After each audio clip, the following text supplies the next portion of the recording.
In this video, let's dive into cryosurgery. Okay, দেখি first question কি আছে 192 নাম্বারটা দেখি।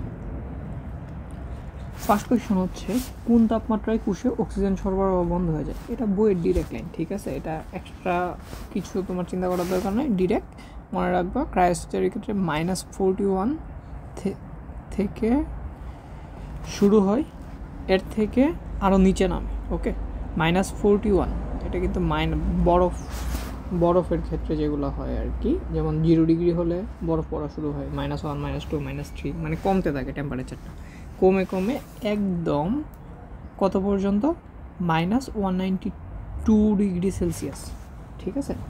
সর্বনিম্ন -192 ডিগ্রি সেলসিয়াস পর্যন্ত যদি হয় তাহলে অক্সিজেন সরবরাহটা বন্ধ হয়ে যায়। এর বেশি দেয় না, কারণ একটা লেভেল আছে সব কিছুরই। মনে করো টেম্পারেচার তুমি চাইলেই খুব বেশি নিচে নামাইতে পারবা, তখন হচ্ছে অনেক এক্সট্রা কাজপাতি করতে হয়, যেই জন্য কষ্ট আরও বেড়ে যায়। সো তারা করে না।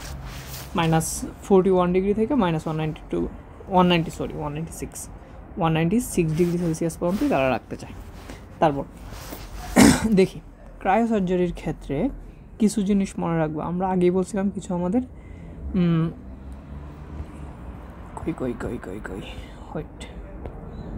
এই যে দেখো কিওয়ার্ড, যেমন আগের ভিডিওগুলোতে আমরা সিমিলারটা ছিল কি ভার্চুয়াল রিয়েলিটির কিওয়ার্ড। এইখানে আমাদের কিওয়ার্ড হচ্ছে বরফ, তারপরে শীতল তাপমাত্রা, তারপরে ধরো ক্রায়ো শব্দটা, তারপরে বিভিন্ন টিস্যু, কোষ, সেল, এগুলো হচ্ছে আমার keyword. Okay, first of all কি শীতল তাপমাত্রা, এটা একটা কিওয়ার্ড। এই শীতল তাপমাত্রাটা দেখলেই তুমি কনফার্ম এটা ক্রায়োসার্জারি নিয়ে বলছে। তারপরে বিভিন্ন রোগাক্রান্ত দেহাংশ, টিস্যু, কোষ এরকম থাকতে পারে, তাহলে তোমার চোখ বন্ধ করে আনসার কী হবে? চোখ বন্ধ করে আনসার হবে ক্রায়োসার্জারি। ক্রায়োসার্জারি চিকিৎসা পদ্ধতিতে নিম্নের কোনটি করা হয়? আচ্ছা, কোনটি ব্যবহৃত হয়?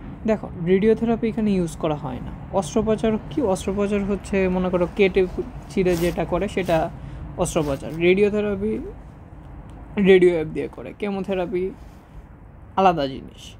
বাট এইখানে কি করে? ক্রায়োজেনিক একটা এজেন্ট ব্যবহার করে। ক্রায়োজেনিক এজেন্ট কোনগুলো? ধরো আছে নাইট্রোজেন গ্যাস, তারপরে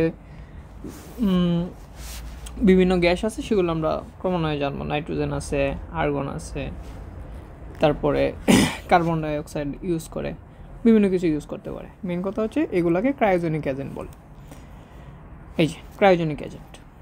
তারপর ক্রায়ো শব্দের অর্থ কী? ক্রায়ো শব্দের অর্থ হচ্ছে খুবই ইজি, বরফের মতো ঠান্ডা। ক্রায়ো মানে হচ্ছে বরফের মতো ঠান্ডা। এখানে দেখো আমি আগেই বলছি, এখানে আমার কিওয়ার্ড কি? ঠান্ডা, বরফ। এই যে এখানে বরফ একটা কিওয়ার্ড, ঠান্ডা, এই জিনিসগুলো হচ্ছে আমার কিওয়ার্ড। ওকে, গরম এখানে না, এখানে কি করে সেলটাকে খুব বেশি ঠান্ডা করে সেলটার মধ্যে অক্সিজেন প্রবাহটা বন্ধ করে দেয়, যার জন্য সেল বা কোষটা মারা যায়, ঠিক আছে। আক্রান্ত যে কোষগুলো থাকে সেগুলো মারা যায়, তারপরে এটা আর স্প্রেড করতে পারে না। এটাই হচ্ছে সিম্পল জিনিস। অত্যাধিক ঠান্ডা, এই যে দেখো আবার ঠান্ডা, অত্যাধিক ঠান্ডা আছে, এই ঠান্ডা হচ্ছে আমার কিওয়ার্ড। অস্বাভাবিক ও রোগাক্রান্ত টিস্যু, এই যে দেখো টিস্যু, কোষ, এগুলা। টিস্যু কি? টিস্যু হচ্ছে কি অনেকগুলো কোষ একই স্থানে থাকবে এবং সেগুলো সেম কাজ করবে, সেই কোষগুলোকেই একসাথে টিস্যু বলতেছে। সো টিস্যু মিনস কোষ, মানে এ বান্ডিল অফ সেলস, সিম্পল কথা। তারপর কত তাপমাত্রায় ক্রায়োসার্জারি? দেখো কত তাপমাত্রা, এই যে বলছি -41, এই ডিজিটটা মনে রাখবা, -41, এটাও একটা কিওয়ার্ড। -41 এটাও কি একটা কিওয়ার্ড। আচ্ছা, এই জায়গায় তোমরা 196 নাম্বারটা একটু খেয়াল করো। তোমাকে প্যাচটা দিবে কি? প্রথমটা দিবে ক্রোমোসার্জারি, তারপরেরটা দিবে ক্রায়োসার্জারি। এই জায়গায় প্যাচ লাগাই, কারণ পরীক্ষার সময় যখন আমরা অনেকগুলো সলভ করি তখন আসলে খেয়াল থাকে না যে কী পড়তেছি, তখন ফার্স্টেই ক্রোমোসার্জারিটা ক্রায়োসার্জারির মতো মনে করে আমরা এটা দাগাই দিই, কিন্তু এটা আমাদের ভুল হয়, এটা দাগানো যাবে না। আমরা দাগাবো কোনটা? আমরা দাগাবো হচ্ছে ক্রায়োসার্জারি। এইটা একদম মাস্ট, এভাবে প্যাচ দেয় তারা, ঠিক আছে, এগুলো ভুল করবো না। তারপর ক্রায়োসার্জারিতে ব্যবহৃত প্রধান উপাদান, দেখো উপাদান অনেকগুলাই আছে। মিথেনও ইউজ করে, অক্সিজেনও করে, নাইট্রোজেনও করে, কিন্তু প্রধান উপাদান হিসেবে নাইট্রোজেন ইউজ করে, এটা মাথায় রাখবো। প্রধান উপাদান কি? নাইট্রোজেন। প্রধান উপাদান নাইট্রোজেন। কোনটি ক্রায়োসার্জারির সাথে সম্পর্কিত? দেখো ফাজি লজিক না, বিভিন্ন ধরনের গ্লাভস না, নেভিগেশন না। তার মানে কি নাইট্রোজেন, সিম্পল। তার মানে তুমি দেখতেছো কি বিভিন্ন গ্যাসের যদি নাম দেয় সেটাও কি, সেটাও একটা কিওয়ার্ডের মতো ইউজ করা হয়, গ্যাস ট্যাস। আচ্ছা এটা ডিরেক্টলি বলা যায় না কারণ অনেক জায়গায় বেঁধেও পারে। সো নাইট্রোজেন গ্যাসটা মনে রাখবা, এটা হচ্ছে ক্রায়োসার্জারির প্রধান উপাদান। তারপর নিচের কোন রোগের জন্য ক্রায়োসার্জারি ব্যবহার? Very good question. দেখো আমরা আগেই বলছি যে বিভিন্ন সেল থাকবে, কোষ থাকবে, এগুলো কিসের মধ্যে থাকে ভাই? এগুলো আমাদের দেহের উপরিভাগে বা অন্তর্ভাগে থাকতে পারে। মেইন কথা হচ্ছে স্কিনের বা বডি পার্টের উপরে যদি কোনো প্রবলেম থাকে বা ক্যান্সার হয়, ক্যান্সার থাকতে পারে, টিউমার থাকতে পারে, এই টাইপের কিওয়ার্ড থাকলে সেটাই হচ্ছে ক্রোমোসার্জারি। দেখো তার মানে কি চর্মরোগ, ঠিক আছে? এটা দিয়ে দাঁতেরও রোগ করে না, দাঁত হলো এক প্রকার হাড়, মস্তিষ্ক না, ঠিক আছে? পেটের রোগ না, সিম্পল। তারপর কোনো টিউমারকে অতিরিক্ত ঠান্ডা তাপমাত্রায় গলানো হয়। দেখো অতিরিক্ত ঠান্ডা তাপমাত্রা, আর কিছু আমার দেখা দরকার আছে? তুমি বলো, জাস্ট কিওয়ার্ড দিয়ে আমরা সলভ করে ফেলি। ক্রায়োসার্জারি ব্যবহৃত হয় কি? দেখো আচ্ছা এখন আমি আরেকটা বলছিলাম কি, ক্যান্সার, টিউমার, এই টাইপের জিনিস। দেখো এখানে ক্যান্সার দেওয়া আছে, ঠিক আছে? লিভারের উপরে ক্যান্সার হইতেই পারে, লিভারের বিভিন্ন সেলস ক্ষতিগ্রস্ত হতেই পারে, তো ওইটাকে বলে লিভার ক্যান্সার। এই যে ক্যান্সার শেষ। ক্রায়োসার্জারিতে রোগাক্রান্ত কোষের অবস্থান ও সীমানা। আচ্ছা অবস্থান ও সীমানা নির্ধারণে কী ব্যবহার করা হয়? অবস্থান আর সীমানা নির্ধারণে প্রথমে সিমুলেটর সফটওয়্যার ইউজ করে তারা। ওকে, সিমুলেটর সফটওয়্যার দিয়ে দেখে যে ধরো আমার এটা হচ্ছে এতটুকু এরিয়া জুড়ে আমার প্রবলেম। সো সিমুলেটর সফটওয়্যার দিয়ে তারা ফার্স্টে দেখে যে কোন কোন জায়গা পর্যন্ত তাদের কাজ করতে হবে, তারপর সেটার মধ্যে তারা ক্রায়োজেনিক এজেন্ট, ক্রায়োপ্রুফ দিয়ে, ক্রায়োজেনিক এজেন্ট থাকে ক্রায়োপ্রুফের ভিতরে। ওকে, তোমাদেরকে ক্রায়োপ্রুফটা একটু দেখাই, আর একটু বেশি রিলেট করতে পারবো, আই থিঙ্ক সো।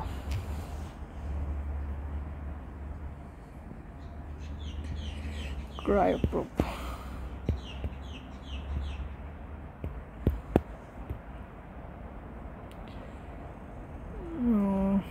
সরি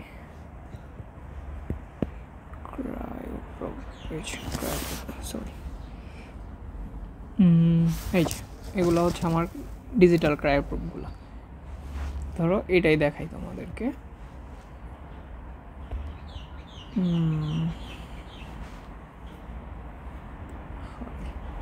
এই যে দেখো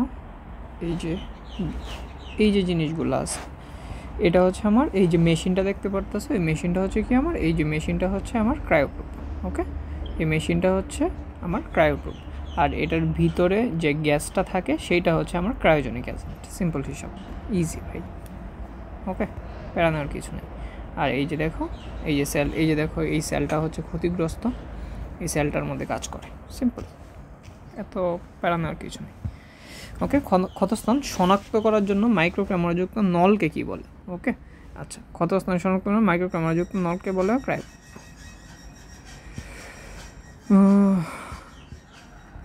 তারপর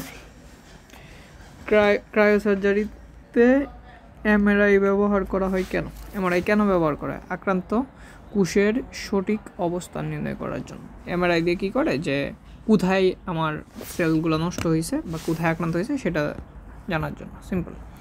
ক্রায়োসার্জারিতে ব্যবহৃত যন্ত্রপাতি, উৎপাদন ও বিপণনের প্রযুক্তি কী? ভাই এইসব দেখার কোনো ইয়ে আছে? এটা তত প্রযুক্তি, আনসার অপশান বললেই বোঝা যায়। তারপর ক্রায়োসার্জারিতে নাইট্রোজেন, আচ্ছা নাইট্রোজেনটা কী ফর্মে থাকে? এটা খুবই জোস একটা কোয়েশ্চেন। নাইট্রোজেন থাকে লিকুইড ফর্মে। ওকে, নাইট্রোজেন থাকে হচ্ছে লিকুইড ফর্মে বা তরল ফর্মে। আচ্ছা তারপরে হচ্ছে কি, ক্রায়োজেনিক এজেন্ট কোনটি? আচ্ছা নিচের কোনটি ক্রায়োজেনিক? প্রোপেন না, আর্গন না, বেনজিন না, মিথেন। সরি মিথেন না, আর্গন, আগেই বলছিলাম আর্গন। তারপর ক্রায়োসার্জারিতে অভিজ্ঞ করে তুলতে নিচের কোন প্রযুক্তির সহায়তা নেওয়া? আচ্ছা ক্রায়োসার্জারিতে অভিজ্ঞ করতেছে, দেখো এখানে কথা বলতেছে ক্রায়োসার্জারি নিয়ে, কিন্তু মূলত বলতেছে হচ্ছে ক্রায়োসার্জারিতে অভিজ্ঞ করতেছে কাকে? চিকিৎসককে। চিকিৎসককে অভিজ্ঞ করতে গেলে তাকে ট্রেনিং দিতে হবে। কিসের মাধ্যমে আমরা ট্রেনিং দিই মনে আছে? Virtual reality. ওকে, মনে হবে আমরা রিয়েল কাজ করতেছি কিন্তু আসলে আমরা রিয়েলে করতেছি না। কাল্পনিকভাবে করতেছি, ওইটাই ভার্চুয়াল রিয়েলিটি। তারপর ক্রায়োসার্জারি চিকিৎসা পদ্ধতিতে ব্যবহৃত হয়। ক্রায়োসার্জারি চিকিৎসা পদ্ধতিতে কী ব্যবহার করা হয়? আর্গন, প্রথমটাই মিলে গেছে। তারপর ক্রায়োসার্জারিতে টিউমার টিস্যুর তাপমাত্রা হ্রাস বৃদ্ধি করা হয়। ক্রায়োসার্জারিতে টিউমার টিস্যুর তাপমাত্রা হ্রাস বৃদ্ধি করা হয়। আচ্ছা, হ্যাঁ করে। এখানে টিউমার টিস্যুর তাপমাত্রা প্রথমের দিকে কী করে? কমায়, তারপরে লাস্টের দিকে হাইড্রোজেন দিয়ে বাড়ায় দেয়। সো হয়, this is right. Next, nitrogen অন্যান্য ক্রায়োজেনিক অ্যাসিড, হ্যাঁ ইউ রিয়েল। অত্যাধিক শীতল তাপমাত্রা, ইয়েস অত্যাধিক শীতল তাপমাত্রা, সবগুলোই আছে, সবগুলোই রাইট। তারপর তারপর তারপর ক্রায়োসার্জারি করতে হয় যে চিকিৎসায়। ক্রায়োসার্জারি কোন চিকিৎসায় করে বলো? স্তন ক্যান্সার। আচ্ছা, ক্যান্সার বলছি, এটা বডির যে কোনো পার্টেরই হোক, নো ওয়ারিস। প্রস্টেট ক্যান্সার, যে জায়গারই হোক ক্যান্সার হচ্ছে, তার মানে এটা হবেই। লিভার ক্যান্সার, দেখো তিনটা জিনিসই কি আমার ক্যান্সার আছে। সো কিওয়ার্ড আমার মিলে গেছে, আমার আর কিছু দেখার দরকার নাই। আনসার খ। তারপর ক্রায়োসার্জারির ক্ষেত্রে পৃথক পৃথক, আচ্ছা আর একটু ছোটো করি দেখতে সুবিধা হবে, নাহলে ফেটে যায় বেশি বড় করলে। আচ্ছা, ক্রায়োসার্জারির ক্ষেত্রে পৃথক পৃথকভাবে ব্যবহৃত হয়। কী ব্যবহার করা হয় পৃথক পৃথকভাবে? কার্বন ডাইঅক্সাইডের তুষার, ইয়েস। এই জিনিসটা অনেকে বুঝে না, কার্বন ডাইঅক্সাইডের তুষার মানে। আচ্ছা, কার্বন ডাইঅক্সাইডের তুষার মানে হচ্ছে এই কার্বন ডাইঅক্সাইডটা আসলে থাকে হচ্ছে কঠিন ফর্মে, ঠিক আছে, বা সলিড ফর্মে, সলিড বা কঠিন ফর্মে থাকে, এটাকেই তুষার বলে। যেমন আমরা নাইট্রোজেনটা বলছিলাম, নাইট্রোজেন কি? নাইট্রোজেন হচ্ছে তরল, নাইট্রোজেনটা কী আকারে থাকে? লিকুইড ফর্মে থাকে, কিন্তু কার্বন ডাইঅক্সাইডটা এই ক্ষেত্রে লাগে হচ্ছে আমার সলিড ফর্ম। সিম্পল জিনিস। নিয়ন না, নিয়ন না, আমরা ইউজ করতাম কি? Argon, argon. ওকে, তার মানে 1 আর 2। তারপর ক্রায়োসার্জারির ক্ষেত্রে সমন্বিতভাবে ব্যবহার করা। আচ্ছা, সমন্বিতভাবে হচ্ছে দুইটা জিনিস একসাথে মিক্স করে তারপরে তারা এই ক্রায়োজেনিক এজেন্টটা বানায়। ওকে, তাহলে কি কি ইউজ করে দেখো। অ্যালকোহল না, অ্যালকোহল ইউজ করে না, প্রোপেন আর ডাইমিথাইল ইথার, এই দুইটা একসাথে মিক্স করে একটা ক্রায়োজেনিক এজেন্ট বানায়।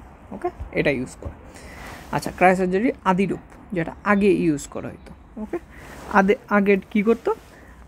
প্রথমে আছে ক্ষত ও প্রদাহের চিকিৎসায় শীতল তাপমাত্রা প্রয়োগ। তারপরে হচ্ছে লবণ ও পানির বরফ জমাট মিশ্রণের সাহায্যে চিকিৎসা। এরপরে হচ্ছে তরল নাইট্রোজেনের মাধ্যমে ত্বকের রোগের চিকিৎসা। আচ্ছা, আগে কি তরল নাইট্রোজেনের মাধ্যমে এত, ধরো আমি গেলাম হচ্ছে 1600 বা 1700 দিকে, 1700 বা 1600 দিকে, তখন কি তরল নাইট্রোজেনের ইউজ পারতো? তারা পারতো না, তো বুঝাই যায় 1 আর 2 হবে। তারপর ক্রায়োসার্জারি আধুনিক ও উন্নত হয়ে ওঠে কখন? আধুনিক ও উন্নত তখনই হয়ে ওঠে যখন তরল নাইট্রোজেন ব্যবহার করা হয়, তরল হাইড্রোজেন ব্যবহার করা হয়। তারপরে কি বলছে? বিভিন্ন ক্রায়োজেনিক এজেন্ট ব্যবহার করে। আচ্ছা, তরল হাইড্রোজেন ইউজ করি না আমরা, তরল হাইড্রোজেন বাদ, আমরা তরল নাইট্রোজেন ইউজ করি আর বিভিন্ন ক্রায়োজেনিক এজেন্ট ব্যবহার করা হয়। খ, 1 আর 3।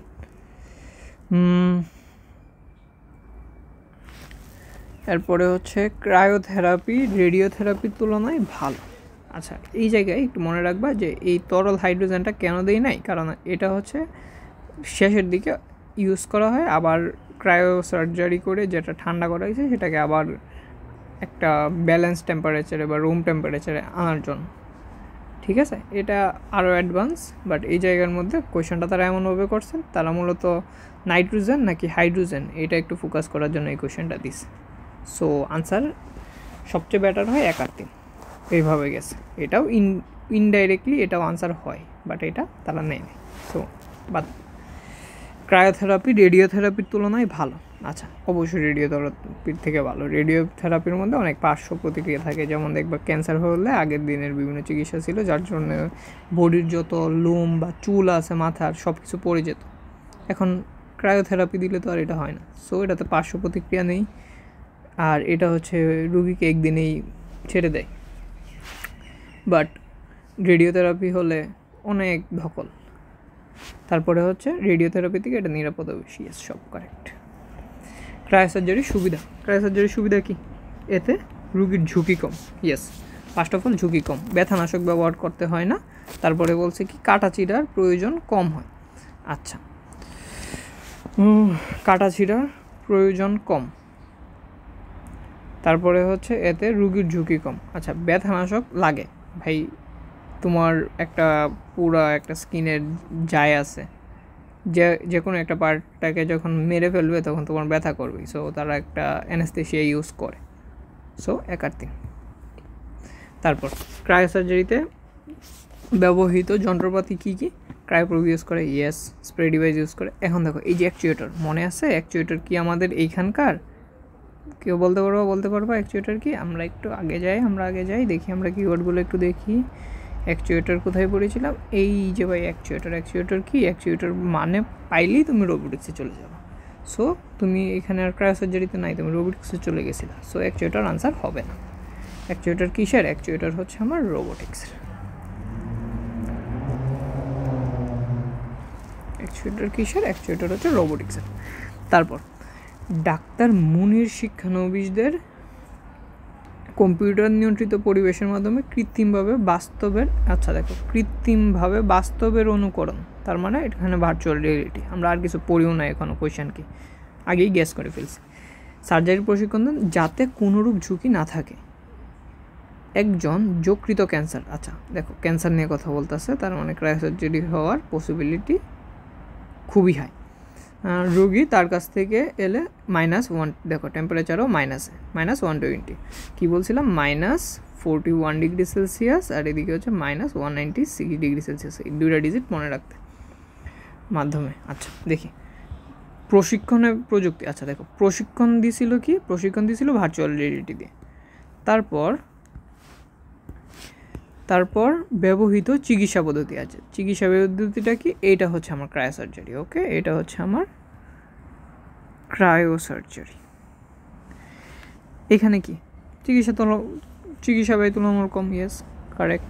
অপারেশনের ধকল সহ্য করতে না, ইয়েস কারেক্ট। আশেপাশের কোষের কোনো ক্ষতি হয় না, হ্যাঁ, যেটা নির্দিষ্ট জায়গায় সেটা আগে ডিটেক্ট করে তারপরেই তো আমরা চিকিৎসা মানে যে কী বলে ক্রায়োজেনিক এজেন্টগুলো আমরা এখানে পুশ করি। তো 1 2 3 সরি। তারপর মিস্টার সালাম উচ্চ ফলনশীল জাত ধান। আচ্ছা এই টাইপের উচ্চ ফলনশীল টাইপ যদি কিছু পাও তখন তোমরা জেনেটিক ইঞ্জিনিয়ারিংয়ে চলে যাবা। ওকে, -20 ডিগ্রি সেলসিয়াস। আচ্ছা এই যে জিনিসগুলো এইগুলাই কনফিউজ করে। কিছু বইয়ে -41 ডিগ্রি সেলসিয়াসের উপরে দেওয়া, এর থেকে নিচে টেম্পারেচার হতে হবে, আর কিছু বইয়ে -20 দেয়, -40 দেয়, হ্যান দেয় ত্যান দেয়, দিয়ে রাখছে, কোয়েশ্চেন বানাই ফেলছে। যে স্যাররা করছে ওই স্যাররাই তখন ভুল করছে, বা আগের বইয়ে এরকম ছিল। ওকে দেখো কোয়েশ্চেনটা 2019-এর, বাট আপডেটেড বইগুলোতে এরকম -20 দিবে না, দিলে -41 থেকে -196-এর ভিতরেই দিবে। সো তাও ধরে নিব যে -20 ডিগ্রি থাকলেও এটা কি ক্রায়োসার্জারি। ওকে, এছাড়া আমাদের বইয়ে আর কোনো চিকিৎসা পদ্ধতি নেই। বইয়ে যদি চিকিৎসা পদ্ধতি বলে, বইয়ে দেখো কোথাও যদি চিকিৎসা পদ্ধতি বলে তাহলে চোখ বন্ধ করে ক্রায়োসার্জারি, কারণ বইয়ে এই ক্রায়োসার্জারি ব্যতীত আর কোনো চিকিৎসা পদ্ধতির কথা উল্লেখ নেই। তারপর গবেষণায় ব্যবহৃত প্রযুক্তি দ্বারা বাণিজ্যিকভাবে ইনসুলিন তৈরি করা যায়। আচ্ছা প্রযুক্তিটা কি বলছিলাম? প্রযুক্তিটা হচ্ছে আমার জেনেটিক ইঞ্জিনিয়ারিং। কি এটা? সামনে পড়বো এটা আমরা, বাট এর কোয়েশ্চেনে আসে গেছে। এটা কি? Genetic engineering. সো গবেষণায় ব্যবহৃত প্রযুক্তিটি কি? বাণিজ্যিকভাবে ইনসুলিন, হ্যাঁ করে। তারপরে জীবের নতুন জিনিস আবিষ্কার করা যায়, ইয়েস করা যায়। অর্থনৈতিক উন্নয়নের জন্যই তো করে। সবগুলো কারেক্ট, ইয়েস, থ্যাংক ইউ।